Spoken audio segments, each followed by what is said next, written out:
waliwo ekintu kyetutasobola bbuusa maaso. Omugenzi alina ebintu byazze ng'ayogera mu butambi emabegaawo, temunkola nga wemuti temuntwala nga mu ekereziya ne bamutwala mu ekereziya. Kakati n'avaayoko n'agamba ye aliziikibwa ayimiridde. Kino ekintu kigenda beera kitya? Kakati tamala emirundi alina ebintu bingi byazze ayogera, bingi nnyo byonna tusobola okubikola. Nkupulengera obutambi bwenze wennina alina ebiragiro nga 1500 byazze akola eri obulamu bwe, naye nsaba ostadinga bye bayita aba political propagandists bapackaginga facts zaabwe to suit a certain situation. So totwala biri byabadde ayogera nti bwe biri, abadde alina famire byateeseza ebyo byayagala bimukolerwe. Obadde okimanyi nti no talina ssabo. Bulijja kugamba ati bulijja kugamba nti alina essabo akola ki, n'essabo libadde imaginary nga weeriri mu maka ge mwadde musobola okukolerayo videos n'ewalala. Walabyeko wali wazimbye essabo wano, walabyewo abasajja batambadde nga batera okugamba. So he was a propagandist. He used to package his facts. Manyi propaganda si bulimba. Propaganda kufuna bintu bituufu n'obipackaginga bulungi bisobola okuyisa mu mbeera emu, suiting facts for a certain situation. N'olwekyo ku kibuuzo ky'obuuzizza, he had a lot of instructions for in life, naye instructions ezo yayogeranga zaali zitagetinga okuyamba abatategedde message gyayagala delivaringa, okusimplifyinga message abantu basobola okukola ki, okugitegeera. Ekyokubiri yali okitegeere, omufuta abanasse ebiseera ebisinga to respecting ebyo byaba yakola ki, ye mutuufu wabeerawo ebiri unbelievable. Kigenda kusima entaana ya fuuti mmeka abadde ayagala okukyusa notion nti agalamidde ekalagala, ye bagambe nti ayimiridde ekalagala. Yagamba tebamutwala mu kyaki teyabaddeyo. Yes, of course you saw the prayers went on. Kakati mirundi akugamba nti alina essabo n'ayambala sapule babadde babiri. Abadde muntu ki omu. As a family, it is now in charge to decide how family nga ye esaawa eno yeri mu position of deciding ebiragiro bye nebibadde bamuwuliramu nebibadde bagamba ebyomunda batuukiriza biriwa bateekateeka biriwa. Fe babadde ayogera nabo tetulina sse mu kusalawo kikiina how we should be, obulamu bwe bulina kugwekerera butya. I understand nti family ye ina capacity bulungi nnyo, balina obusobozi bwonna obugenda omusobozesa okupiikinga mu ebyo yayogera, bapiikinga mu bye basobola okutuukiriza ne batasobola kukola ki. Alina ne byeragira ffe abakola naye era nga naffe tujja bituukiriza. Alina bye yatugamba naffe nti owaayi bwekibangawo kino okolanga otya. Alina ne byeyagaana okukola emboozi yeeyo naye tewabalabye. Yes, of course. Mirundi yali yagamba nti TV ezimu ne radio ezimu abantu abamu tebajjanga kujja, naye okirabye kakati omuntu ali eyo ng'alowooza nti tamala emirundi oba yamunyiza oba kisijja kgenda kuziika. Okitegeera abaakagudde wano, abaakagudde kubanga olaba ne byayogera ebimu ebisinga abantu weebali n'abamu badde baawukanye endowooza. Omukyala Betty Kamya, omwami executive director wa UCC Nyombi Tembo, olunaku lwe yatuula ku ntebe enkeera yali show yange, bwe nkupuleyingira beeyogera ku Nyombi Tembo tosobola kugamba nti yali atudde awo. Namba 2, ebigambo by'abapolitician fe abantu ba bulijjo mubigende nga mpola biriwo keepinga bakama baabwe mu ntebe, especially kuba nange bwe mba nze nfuse president beera n'abasajja bange bemanyi, kubanga obuyinza tebukwatibwa mu lunaku lumu. Obuyinza tebukuumibwa just because okedde ku makyade weebaka n'ozukka. Olina okuba ne strategies ezaki ez'enjawulo okusobola okuddukanya ebyobufuzi. So temubitwala litwale nti oba yali agambye bwe ati it is now the time family deciding what is best. Ate so far so good, kati tuli wano lwa mukaaga tumuwerekera nca abaddayo badde abasigala basipakole ki basigale, but we think things have moved on well. Lozo kiraba so kitegeeza nti family ebadde n'enteekateeka ekyasinze obulungi eri munnaabwe fe abaagalwa bamuza emirundi n'emikwano gye tugoberedde naffe obulungi. So we are just following the right thing that should be done for our friend and their relative. Tuli waneeno lunaku lwa mukaaga,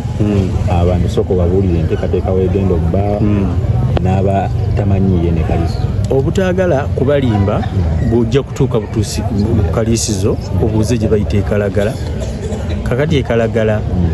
saawa ene wali olumbe ne bwotatawaana kubanga ffenna gye tweyiwa jangu buzzi ekkubo lya nfuufu muvuge bulungi ebinya baabibisa ettaka abava e Kampala njogera naddala abava e Kampala ekkubo lino liriko ebitulera bingi yesi vuganga weeyo n'obudde okujja okuwerekera mukama waffe ffe abamu ate mukwano gwammwe mwe abasinga muwerekere naye ate vuga buki bulungi abajja ekiro era nammwe mwekuume kuba ebimotoka bifiira ku kkuba ate eno ekkubo lyayo teririko nnyo mataala street lighting y'amaanyi so mbakubiriza nti mujje obutuuka ekaliisizo gwe buuzabuuza kalagala otuuka mu katawuni okkiriramu katono bw'oba otunudde mwere kuba okwata ku gwaddyo naye era tosobola kubuuza gwe tuuka mu kaliisizo mu tawuni ojja kubuuzabuuza ewali embaga esembayo eyatamala emirundi bajja kuba bakulagirira nze mbalabulako kimu nti temujja kuziika te nammwe ne mufa oluguudo luliko ebimotoka ebinene mwewale okuvuga sipiidi ekozesa esaanidde kubanga ekkubo lya nfuufu ate totamiira kiro n'olyoka ovuga kubanga kitegedde ojja eno omugezi yabalagira nti munywe bw'oba onaavuga abatudde be baba banywa naye abavuga temuleme kunywa so mbakubiriza mwenna ffe gye tuli eno mulumbe ojja n'oziika musajja waffe waali wano bamuleese dda tulabe mukama katonda tazikawo naye mukkirize nti tujja kumuwa embaga ye nga ffenna bwe baligituwa nammwe nga bwe mugisuubira naawe atagisuubira nga bw'olirabira awo obulabizi naye mukama katonda ekyo kyaleese tasebo Mr. Kanka tuddeeko katono omugenzi mweraba ddi kakati nze itamala emirundi is a public figure buli omu alina mu lugendo we yamusanga nze namuwuliranga waffe mu kyalo kubanga ffe nze nazaalibwa mu famire ya byabufuzi eri well placed mu byobufuzi naye bwe najja okukola namusanga ne tukola mu mirimu ye mu banyingiza emirimu ye yansomesa omulimu guno ogw'amawulire afudde enkola agenze muzeeyo okuva mu bulamu bw'ensi eno nga ye muntu gwe tukyasinza okukola actually emyaka 8 egiyise tewali wiiki eyiseewo n'emu nga simuwulizza ne bw'aba tandabye aba amanyi gye ndi newe mba simulabye mba ntegeera nti kati kirabika ali wano oba ali wano mzee abadde ankubirako essimu ekiro ng'oba nnyuse n'ambuuza ku program ze twakoze reactions z'abantu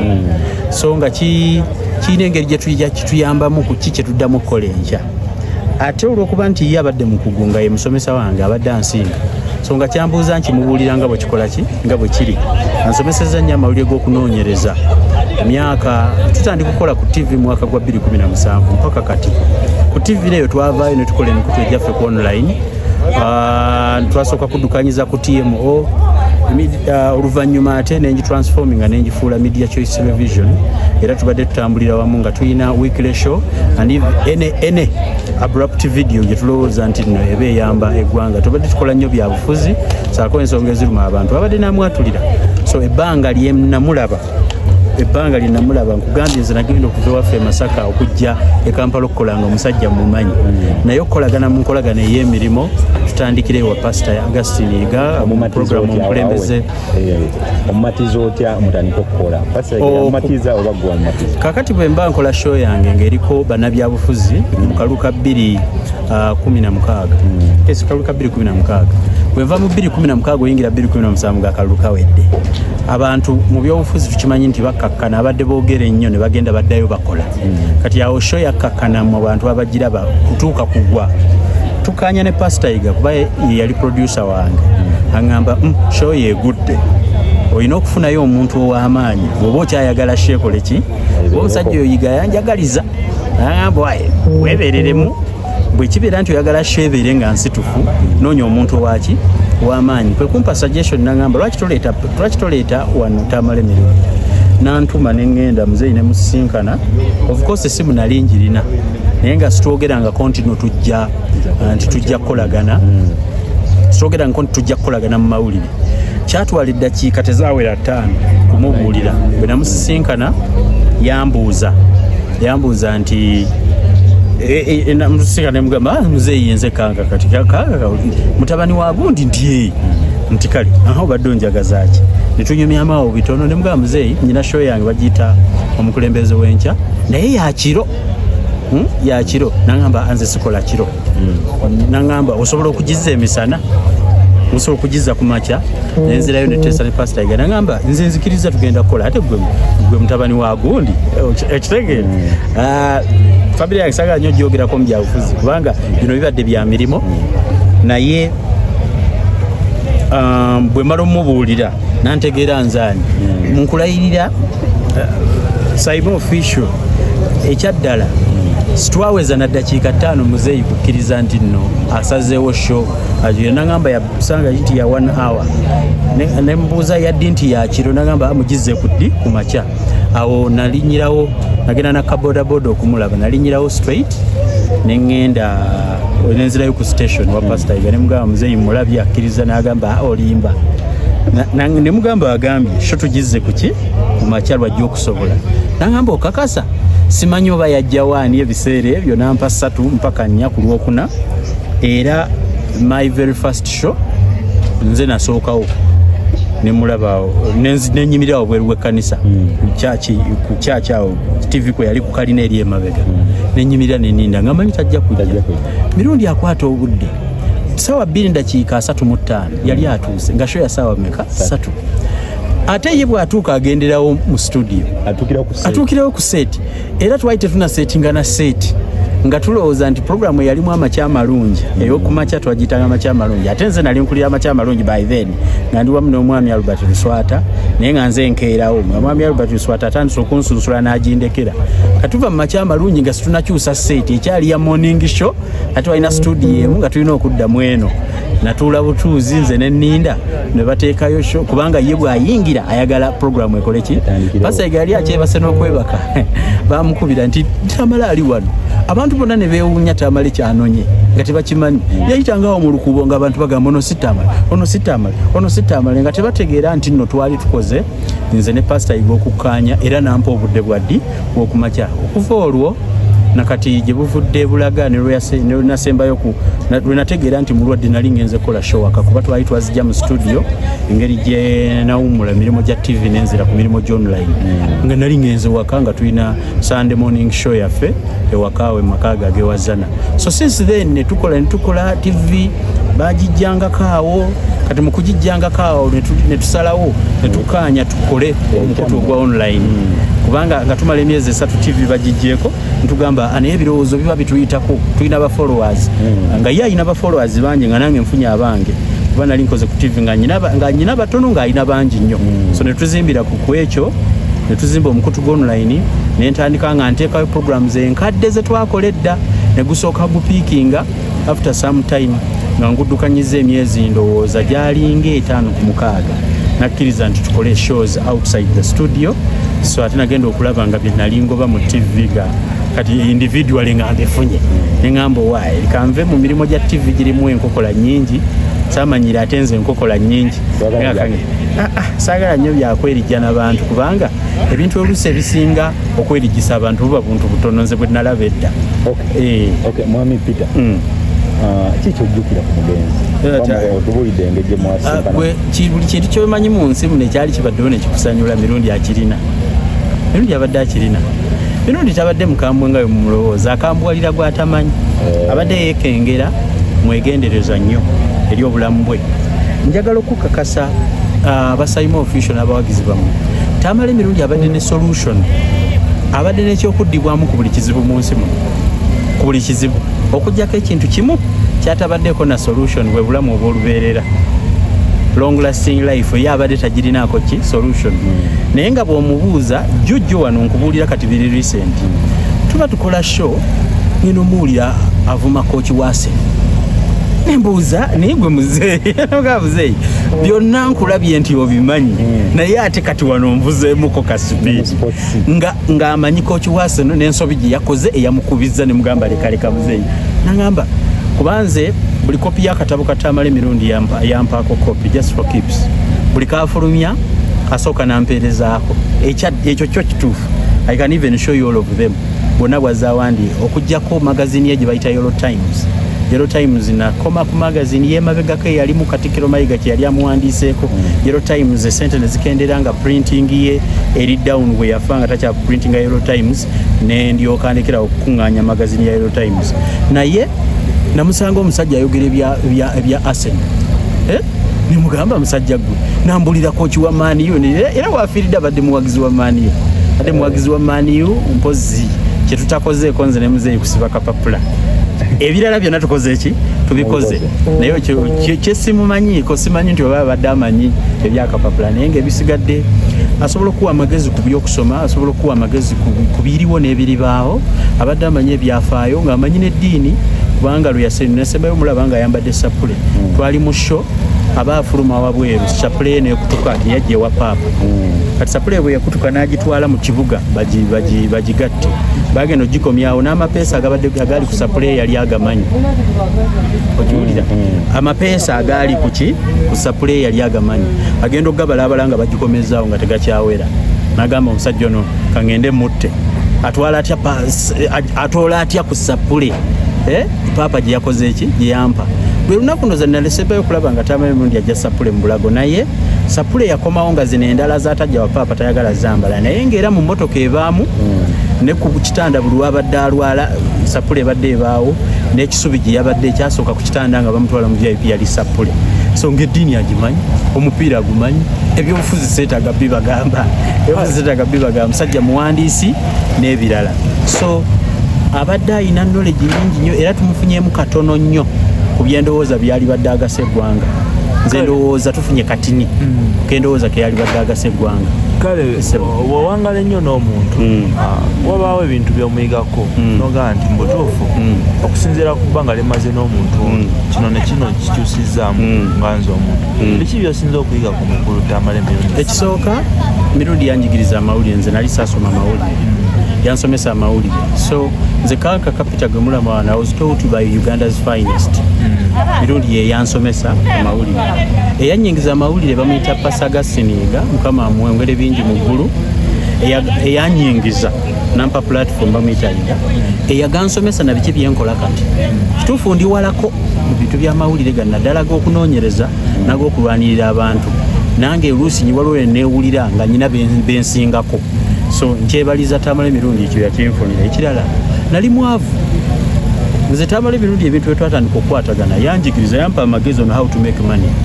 sikakasa nti ndiddamu nenjavuwala bwe ndiddamu nenjavuwala nja kuba nemeddwa buki kulemwa kukozesa amagezi ge buki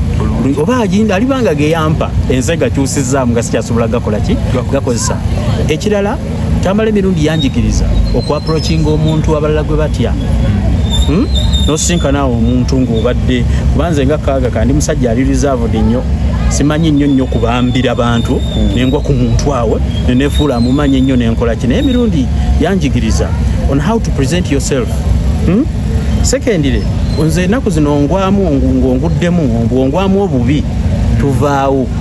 kubanga yanjigiriza kye bayita nti bw'oba olwanirira right yo ng'okimanyi kyolwanirira kituufu oba osigala wekka nedda maama wange yali anjigiriza empisa nyingi ng'osobola okunsanga nonninnya nonninyirira nonsiimulizaako nengato n'okola ki n'ogenda it is only Tamale Mirundi that has taught me tyeno ensi y'abantu bali brave kati ennaku zino bwe mba nnyina ekintu kyenzikiririzaamu nze nga nze Kaaga nga kirina abantu bekiyamba asukka mu nze seetaaga mwenna mumpagire neetaaga kubeera omu mpaka lwe muli kitegeera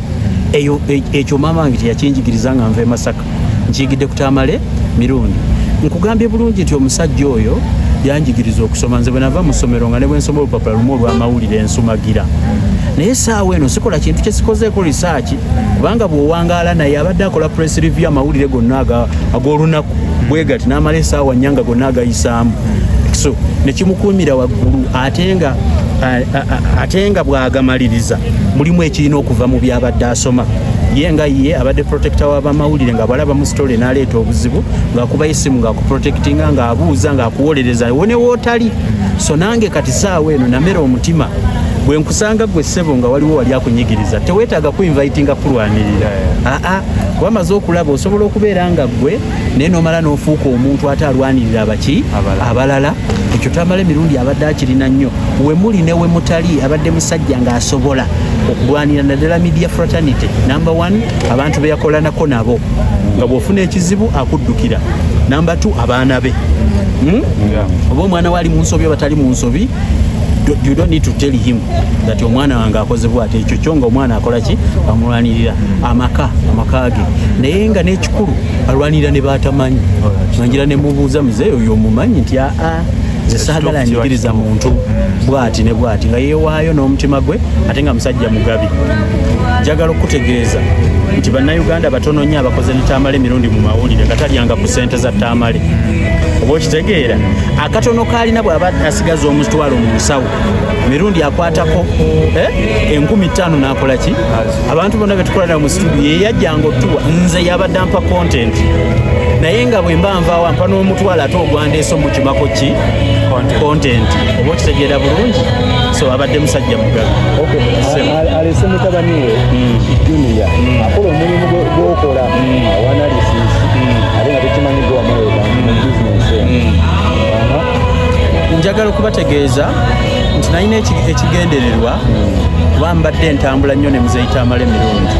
nasisinkana abaana be mu bino bye tutambula. Ffe tubadde basajja bakulu bali baana, ffe tubadde n'enkolagana ya mulimo ebadde eri ebadde ya famire. Kati mu nkolagana ey'omulimo ne famire nze nali ntambula twali tugenda Makerere eyo ne musanga n'omwana we ng'ali naye mu mmotoka ne nkizuula nti omwana ono asoma. Nakirabanga bw'aba yansomesa busomesa nampa buwi seyansaba ssente ng'ate n'okumpa yampa nakitwala nga kyali kyamakulu nnyo okupaasinga ono the same favor nga bwe yagimpa nange mbeeko omwana we, ate omwana we nga mugezi. Tamale Virginia si musajja mugwagwa, musajja mugezigezi. So ne ngamba okay, kati muzeeyi yakolanga nange nga nkyalina simu, kati nguze kamera. Bwe nagula cameras ne ngamba okay, I should return the favor.